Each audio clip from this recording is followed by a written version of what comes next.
બોટાદના ગઢડા તાલુકાના ઈશ્વરિયા ગામે મુખ્ય રસ્તા પરનું નાળું તૂટી જતા રસ્તો બંધ થયો છે, જેના લીધે લોકોને ભારે હાલાકી ભોગવવાનો વારો આવ્યો।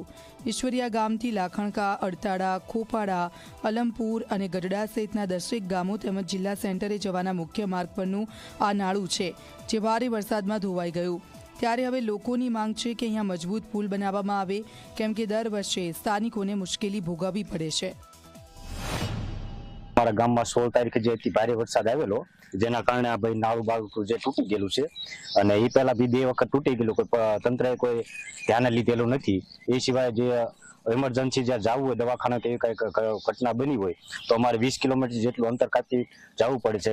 ઈશ્વરિયા ગામે જે રસ્તો છે એનું મતલબ ડીપ કોઝવે હતું, એ વધારે પડતા વરસાદ આવવાથી ડેમેજ થઈ ગયું હતું અને રસ્તો બંધ હતો।